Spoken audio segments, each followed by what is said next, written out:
Assalamu alaikum, урматтуу Эрмек Таксыр, Эрмек Дамулла, Эрмек Устаз. Көрүшкөнүмө абдан кубанычтамын. Кыргызда бир сөз бар, бут кирсе кут кирет деп. Эбепке себеп болуп, мына менин иш бөлмөмдө сиз менен жолугуп отурам. Чындыгында абдан кубанып атам. Бул эми тизиге тизе тийишип, жүзгө жүз чагылышып, баарлашкан абдан жакшы. Бирок сөзүң пайдалуу болсо, маектешиң аалым болсо, бул аябай чоң рахат дагы. Анан бул руханий азык аласың, акылың азык аласың. Бул деле эми жараткандын тагдыры. Эбепке себеп болуп бир маселелер боюнча кездешип калдык. Анан кыргызда бир сөз бар да, колго түшкөн коёнду кое берген оңой деп. Бул эми сиз жөнүндө айткан жокмун, мен коён деп мүмкүнчүлүктү айтып атам.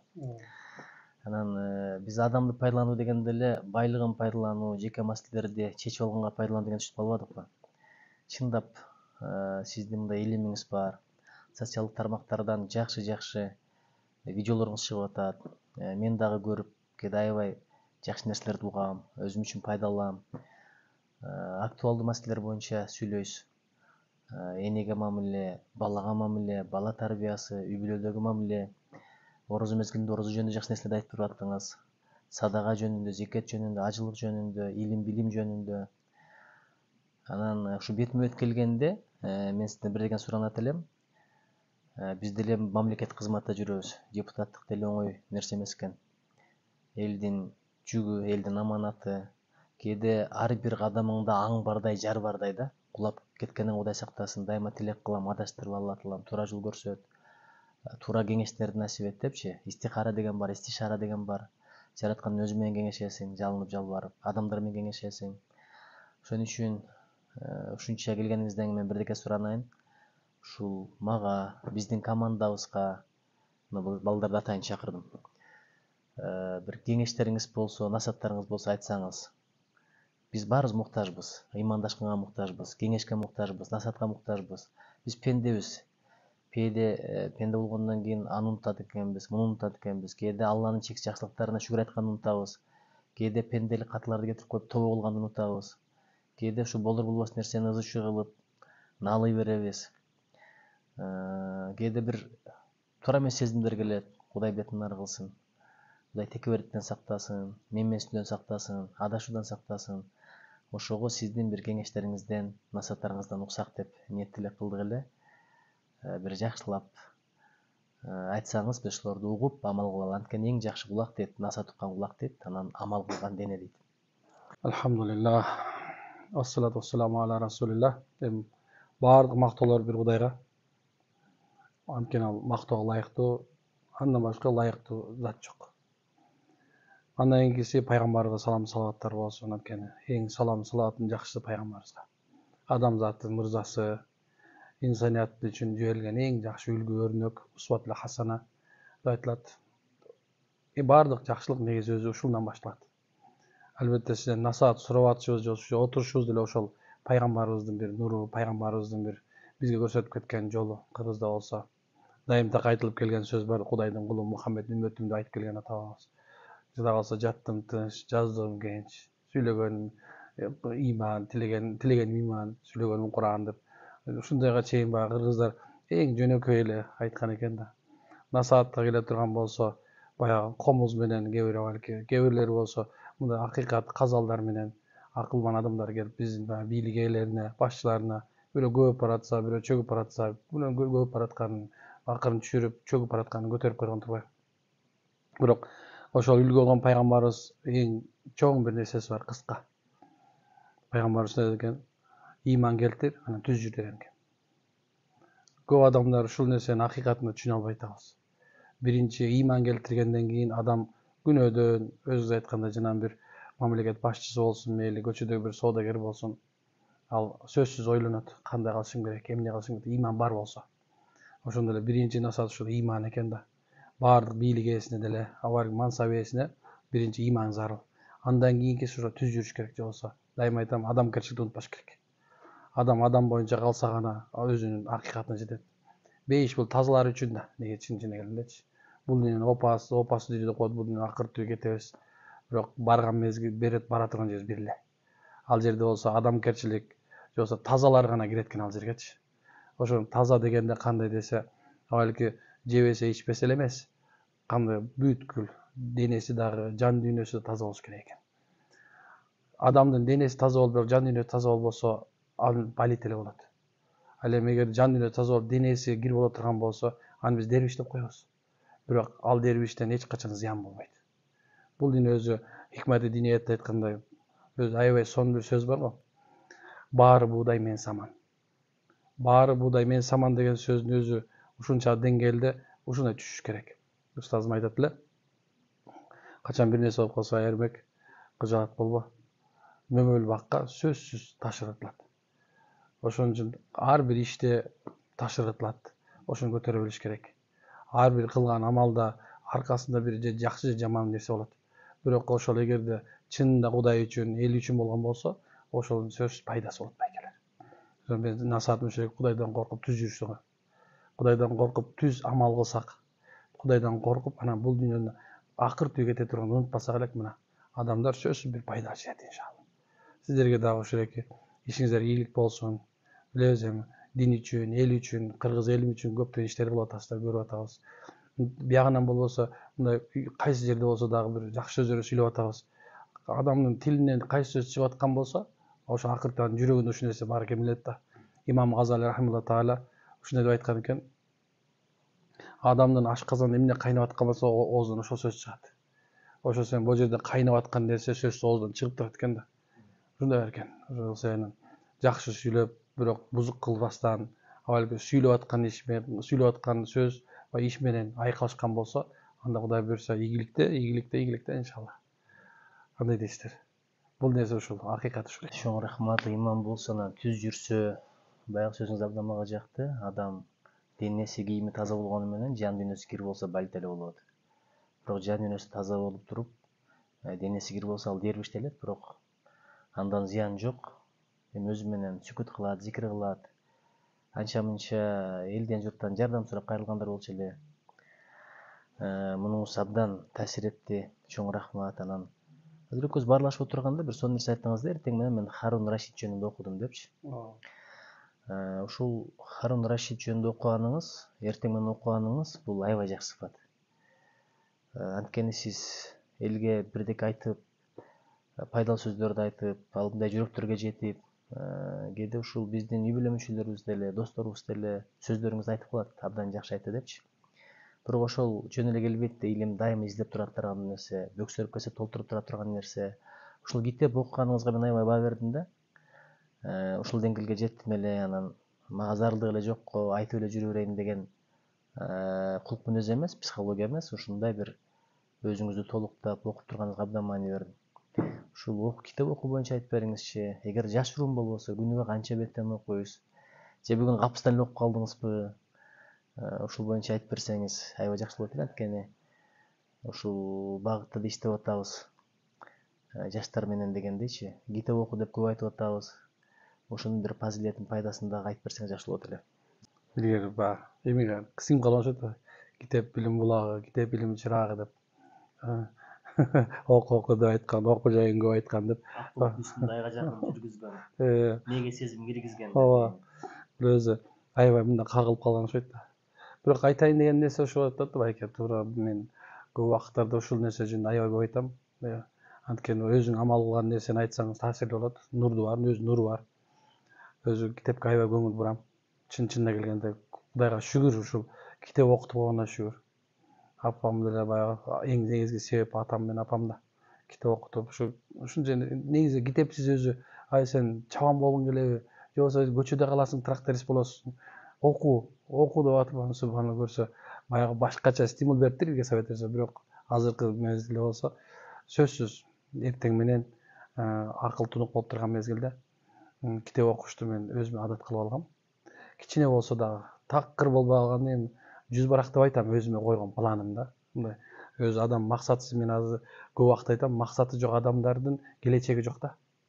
Келечекке максат коюш үчүн адамга илим керек.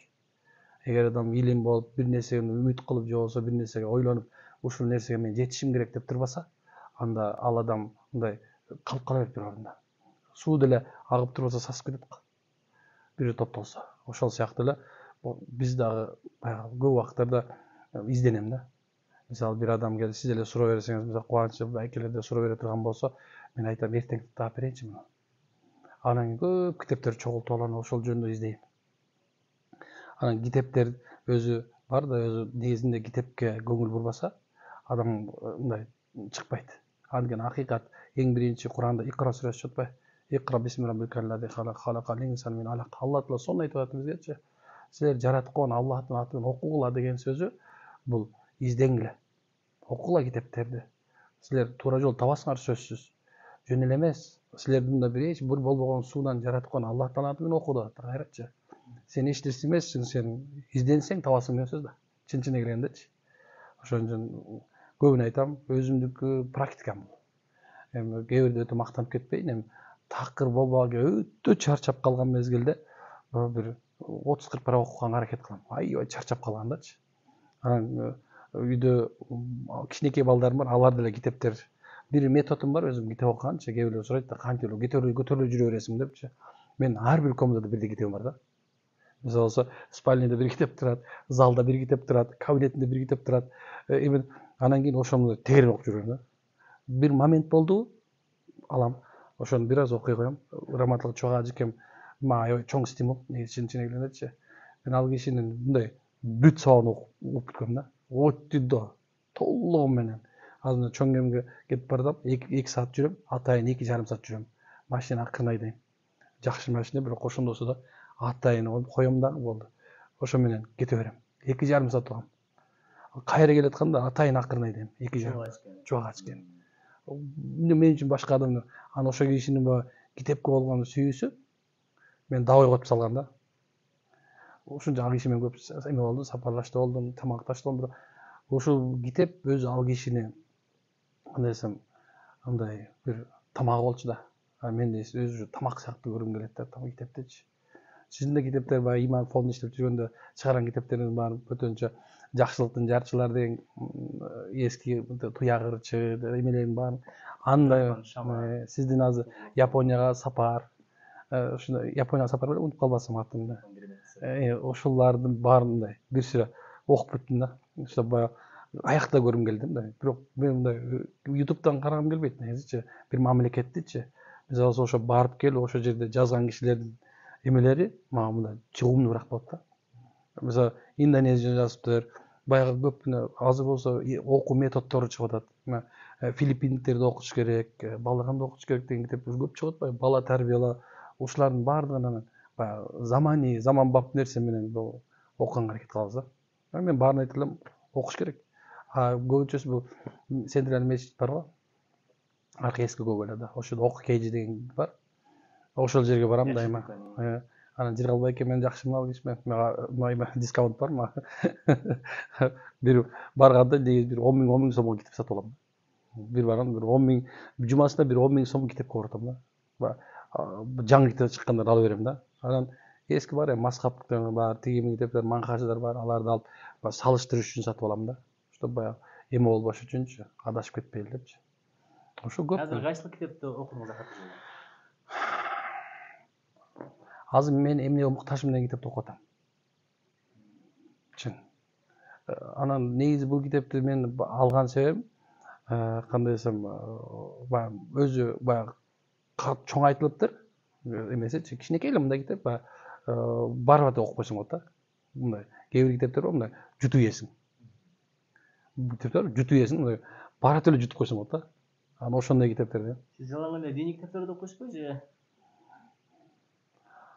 Диний китептерге азыркы мезгилде 10% убакыт бөлөм. 90% болсо дүйнөдө китеп окуйм. Мисалы Бардык, мисалы болсо, кайсы китеп чыккан болсо, биринчи чыккан болсо, ошону айтам. Даже жада калса бар мында музыканттар чыгат го, ыр чыгарат го.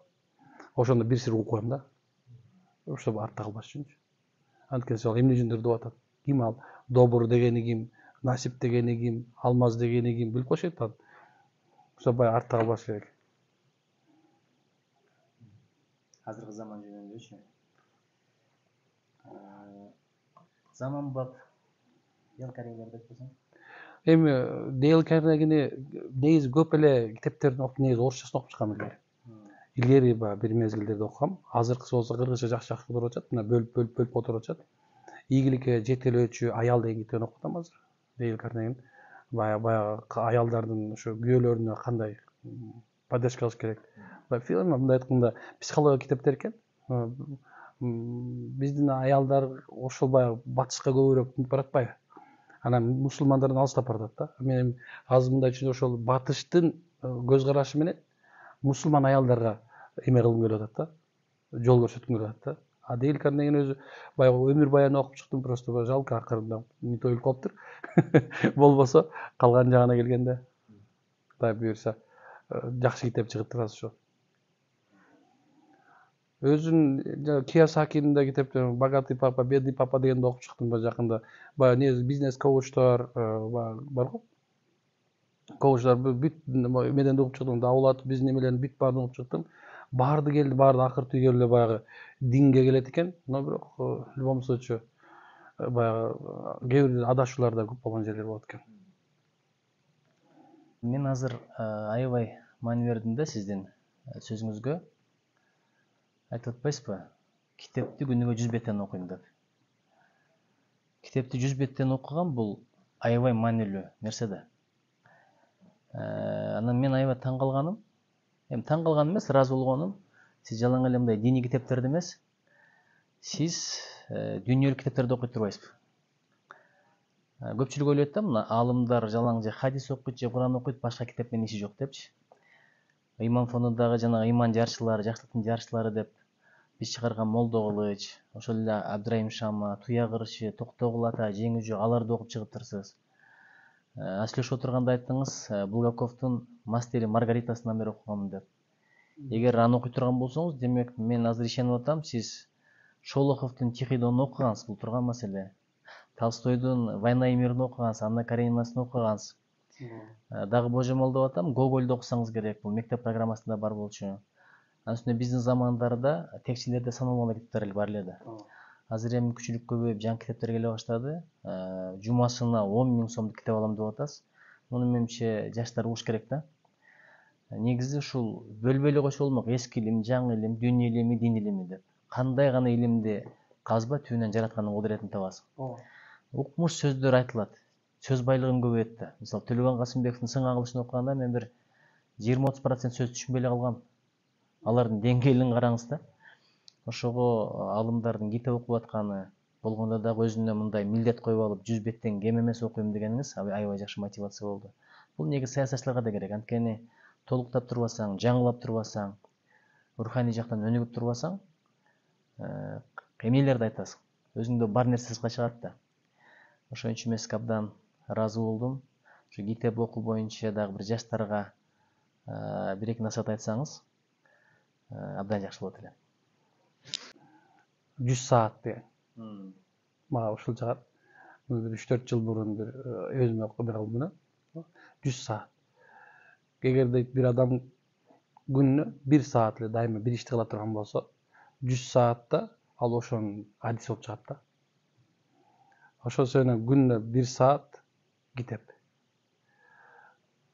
Ошондон кийин 100 сааттан кийин китептин адиси болуп калат адамчы. Азыр мен китепти алдым, сразу эле аркасын карайм да, каякта эмне бар, эмне жөнүндө жазылган, кайсы нерсе. Китеп көп убакыттарда мындай ал жөн эле эмес. Көп жашоодо түрткү берет да. Мисалы, мен дайыма айтам, сабактарда да көп айтып атабыз. Бир кандай бир проблемага туш болсоң, ошондо ошол мезгилде мен кантип чыгышым керек эмес, башкалар кантип чыккан деген суроо бериле турган болсо, анда адам жолун табат. Ошол эле мезгилде мисалы мен диний көз карашка турган болсом, ошол мезгилде пайгамбарыбыз кантип ушул проблемадан чыккан. Мисалы Азирети Муаз радиаллаху анху пайгамбар саллаллаху алейхи Йеменге баш жөнөтүп атып, андан сурап атканда, ey Муаз, сен барган жерин кантип башкарасың десе, Алланын китеби менен, өзүңдүн сүннөтүң менен. Жакшы. Эгерде Алланын китеби менен пайгамбардын сүннөтүн таппасам десе, я Расулалла, мен жакшы адамдардын ой пикирин карайм. алардан таппаса мен бир жакшы ошого ылайыкташтырып жолун табам деген экен да. Мына сен ошон үчүн ушу жөнөтүп атам деген экен. Демек өзү ушул экен да. Бул китептердин баардыгы тең, баардык жакшы китеп, кайсы китеп болсун мен жакшы жаман деп бөлбөйм чынындачы. Кээ бирде фантастиканы окуйм да, отуруп алыпчы. Анткени фантастика өзү адамды алдыга жылдырат деп ойлойм кээ бирдечи. Анткени роботтор жашоосу, тияк бияк тигиндей мындай как будто бир башка галактикага кирип кеткен болсоңчу. Ошосу менен көбүн айтат, китепти тандабагыла. Китепти богуну гана окуйм дебегиле. Кыргыз классикасы, орус классикасы, европа классикасы, же болбосо мисалы башка бир классиканы бөлүп алып, же болбосо бир улуттукун жакшы көрүш эмес. Анткени ар бир жазганды караш керек да, канчалык деңгээлде жазды ал. Ошол деңгээлде ар бир өзүнүн жазуунун деңгээли бар да. Чыңгыз Айтматовдун деңгээли ушунча терең, ал киши бир 30-40 жыл мурун эле уже азыркы проблеманы жазган да. Азыркы проблеманы жазган. Ушул мынакей. Мисалы алса билесиз, Шайлоо деген өзү эме бар, Илгери бир эмени жазган эски тарыхый китеп. Бирок ошол деле аз деле ушул мезгилде болуп атпайбы Шайлоо багында турабы? Ушул эле деңгээл ушунча, ошолордун деңгээли ушунча болуп атпайбы? Демек, бөлбөш керек деп ойлойм. Кыргыз классикасы, бирок эми баары сөзсүз өзүңдүн тилиңди унутпаш керек ба? Тилин унуткан адам өзүнүн дилин унутат да. Дили жоголгон адам болсо болбойт. Мен Манаста баягы бир Манас бала келип абдан жакты, мага кыкталып кала экен. Анан ошол айттым мен, мага именно сен качан бок мурун аш беренин алдында келип туруп ызы-чуу салган мезгилдеги жерин айтып берчи дедим. Анан ошондо баягы бала айтты, мен ошол жерин жакшы көрөм. Бир коюп көрсөңүз да жакшы болот. Азыр атыңды берсең дейт. Маникерди талашкан. Атыңды бере турган болсоң дейт, азыр эртең кызыңды талашат. Кызың талашкандан кийин эртең тилиңди талашат. Тилиң тартып дилиңди талашат деп. Ошол жерде баягы дух берип турат дайымачы. Манас атам айтканы. Манас атам. Мен өлгөндөн кийин ошол сөздү айтсаңар болот, түйрөмдө билдирбейм деп. Ошол. Анан эми булар көп каптап келип бир проблема кылбасын десе, бул аябай маанилүү жери да. Ооба. Көрдүңүзбү мындай намыс канчалык кымбат болгон. Ооба. Өлүм күтүп турса дагы атты да бербейм деп. Негизи кыргыз ат үчүн, анан кыз үчүн. Мен жакшы маанилүү айтып атам. Көп нерсеге даяр болгон да. Анткени аял деген бул эне, жакшы жар дегендей. Ат болсо адамдын канаты болгон экен. Адамдын досу болгон экен. Ошон үчүн абдан жакшы нерселерди айттыңыз. Алла разы болсун. Сизге чоң рахмат. Бут келсе, кут келет деп, мен иш бөлмөмө биринчи жолу келдиңиз. Анан мен ушул нерсени айткым келип атат да, биз адамдан пайдаланыш керек. Биз баягы дүйнөнү сүйлөшөбүз, саясат сүйлөшөбүз. Сөз менен кошо убакыт кетип атат. Убакыт деген эмне? Өмүр. Азыр канча адамдар аш жеп, футбол көрүп, бильярд ойноп, ойду тоону сүйлөп өмүр өтүп атат да. Бирок өмүр үчүн жоопкерчилик келет ар бир мүнөт үчүн. Жараткан берген эң чоң байлык бул убакыт. Ошого мен Чубак ажыке менен Максат ажыке менен бирге умрага баргам. Анан ошондо ойлойм да, Апшүгүр ажыке болсо Dream Team болуп калмак депчи. Dream Team деген кыялдагы команда деген сөз да. Анан кийинки мезгилде сизди дагы угуп абдан ыраазы болуп жүрөм. Ушунча убактыңызды бөлүп, жакшы кеңештерди айттыңыз. Негизи алымды көргөндө эле кеңеш сураш керек да. Ушунча убакыт бөлүп келгениңизге чоң рахмат. Дагы баарлашып туралы. Сөзүңүз өтүмдүү болсун, жүзүңүз нурдуу болсун. Сиздер өзүңөр айткандай илимиңиз зыяда болсун. Адам даражасын көтөргөн илимчилик эч нерсе жоктур бай. Мисалы бир кызды колун сурасаң, сага ата энеси бербей койгон акысы бар экен. Сенин тегиң башка, менин тегим башка. Мен деген эл башкарам, сен малчысың деп. Бирок ошол малчы эгер илим алса, Чубак ажыга окшоп, бизге окшоп, ошол илим менен жана кыздан даражасы көтөрүп кетет экен да. Анда бербей койгон акысы жок экен. Ошон үчүн мына 100 бет китеп окуу деген сөзүңүз менимче жаштарга аябай чоң өрнөк. Көпчүлүк ойлоп жүрөт, TikTok көргөн башка, көргөн башка. Адам көрө берип, фантазиясы ой чабыда тарып кетти да. Биздин убакта эсиңизде барбы? Алып кара куш дегенди элестете элек. Алып кара куш кандай болду экен? Элестетип күчтүү болчу да.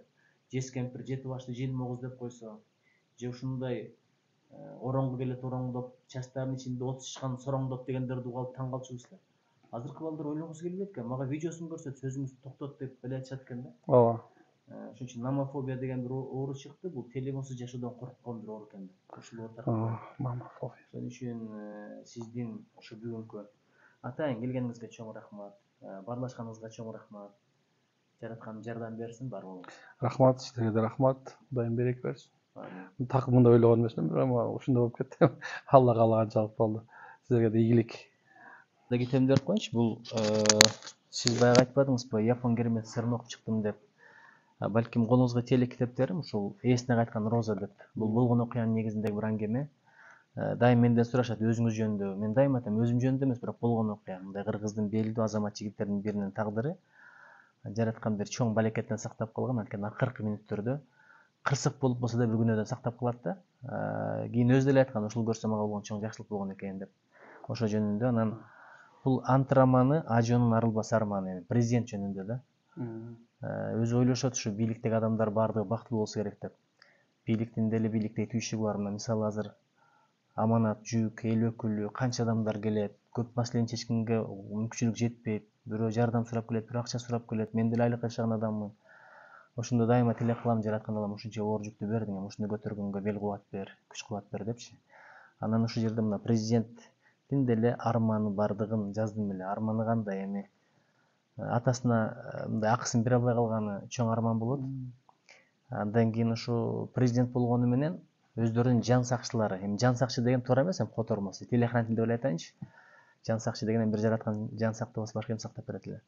Анан ошолордун макулдугусуз бир жерге барып келе албайт да. Эң эрки жок адам, эркиндиги жок, эрки деп айтпайм, эркиндиги жок адам бул дүйнөдө президенттер. Азыр бүт охрана менен жүрөт. Ошолор чийген сызыктан чыкпайт экен. Айтор ушул китепти берейин. Бар болуңуз, жанагы жума сайын 10.000 сом китеп алам дегениңиз мага абдан жакты. Биз деле өрнөк алалы ошондон, Кудай буйрса. Чоң рахмат. Аллам өзү жар болсун, Аллам өзү колдосун. Алла колдогон болсо эч ким кордой албайт. Алла кордогон болсо эч ким колдой албайт. Кудайым эл журтубузга тынччылык берсин. Ушул ортодо турган кыргыз үйүбүз үчүн Кудай Таала жакшылыктар бере берсин. Сырттан жана иштен көрүнгөн же көрбөгөн душмандан ажыбыбызды дагы сиздерди Кудайым өзү сактап жүргөн. Ассаламу алейкум.